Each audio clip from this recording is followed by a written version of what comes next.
Hello students.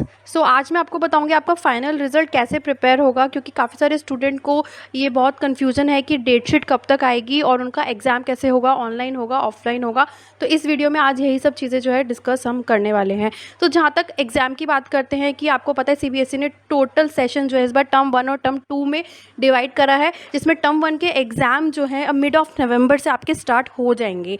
तो यहाँ पे क्लास 10th और 12th के जो एग्ज़ाम है टर्म 1 के वो मिड ऑफ नवंबर से स्टार्ट हो जाएंगे। बात करते हैं डेट शीट की, तो डेट शीट जो है टर्म 1 एग्ज़ाम की मिड ऑफ अक्टूबर तक रिलीज़ हो जाएगी। 10th ऑफ अक्टूबर तक डेट जो आ रही है, 10 अक्टूबर तक जो है बिल्कुल सीबीएसई की साइट पर इसकी डेट शीट आ जाएगी। तो यहाँ पर आपको पता होना चाहिए कि जो टर्म 1 एग्ज़ाम है टोटल 50% सिलेबस जो है इस बार आएगा, और ये जो एग्ज़ाम है ये 90 मिनट्स का होने वाला है, जिसमें टोटल जितने भी क्वेश्चंस होंगे सारे मल्टीपल चॉइस क्वेश्चंस आपसे पूछे जाएंगे, एमसीक्यू टाइप क्वेश्चंस पूछे जाएंगे। जो ये फर्स्ट टाइम है सीबीएसई ने इस बार एमसीक्यू टाइप क्वेश्चंस निकाले हैं टर्म 1 के एग्ज़ाम में, जिसमें 50% सिलेबस आएगा। तो ये आपको एक ओएमआर शीट दी जाएगी, उसको आपको फिल करना है। ध्यान में ये रखना है कि ये जो ओएमआर शीट है वो मैनुअली टीचर्स जो है चेक नहीं करती, ये एक सॉफ्टवेयर कंप्यूटर सॉफ्टवेयर के थ्रू चेक होती हैं। तो आपको हर एक इन्फॉर्मेशन, अपना रोल नंबर, अपनी टेस्ट बुकलेट सीरीज सब कुछ अच्छे से उसमें फिल करना है ताकि कुछ रॉन्ग ना हो जाए। उसमें जो बॉक्स सर्कल होते हैं उसको आपको अच्छे से फिल करना है, कोई भी 2 ऑप्शन के आंसर उसमें नहीं लगाने हैं। तो इन चीज़ों का आपको ध्यान में रखना है while you feeling the OMR sheet. यहाँ पे जो एग्ज़ाम है वो 4 से 8 वीक की ड्यूरेशन में होगा, यानी कि हर टॉपिक, हर सब्जेक्ट के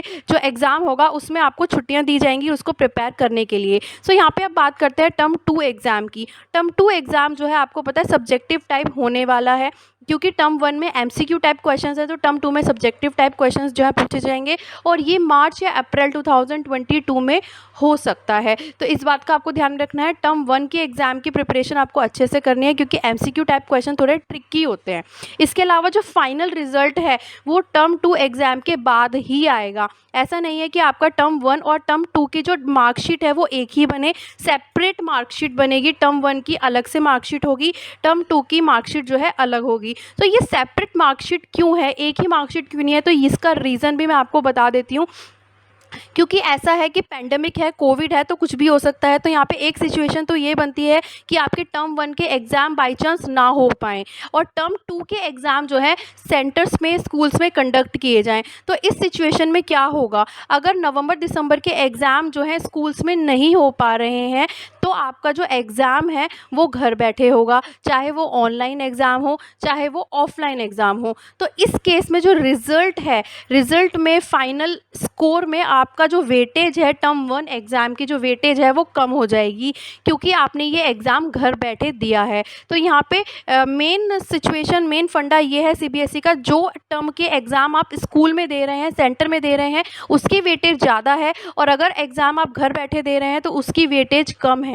इसी तरह से अगर नवंबर दिसंबर में जो टर्म 1 के एग्ज़ाम्स हैं वो हो जाते हैं स्कूल्स में या सेंटर्स में, और सिचुएशन अगर मार्च अप्रैल वाले टर्म 2 के एग्ज़ाम में ऐसी सिचुएशन हो जाती है कि मार्च अप्रैल वाले एग्ज़ाम नहीं हो पा रहे हैं, तो आपके रिज़ल्ट जो है फर्स्ट टर्म एग्ज़ाम्स के बेसिस पर कंडक्ट किया जाएगा। तो अगर अभी की सिचुएशन देखें, अभी तो स्कूल्स ओपन है, तो हो सकता है आपके नवंबर दिसंबर के एग्ज़ाम स्कूल्स में हो और आपके फाइनल वेटेज में टर्म 1 के एग्ज़ाम्स, टर्म 1 के मार्क्स जो हैं आए, इसलिए आपको अच्छे से ये प्रिपेयर करना है। इसके अलावा एक सिचुएशन और हो सकती है कि टर्म 1 और टर्म 2 दोनों ही जो है एग्ज़ाम जो है पेंडेमिक की वजह से स्कूल्स में, सेंटर्स में ना हो पाए और स्कूल्स को बंद करना पड़े।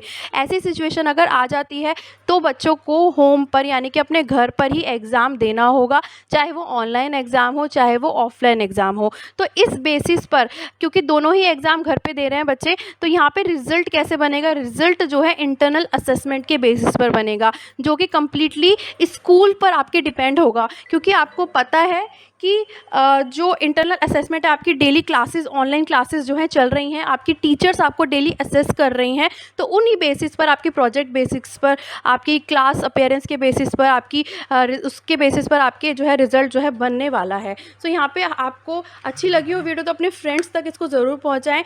कुछ और अगर आपको इन्फॉर्मेशन चाहिए तो आप कमेंट करके ज़रूर पूछें। सब्सक्राइब नहीं किया हो तो सब्सक्राइब भी ज़रूर करें। हेलो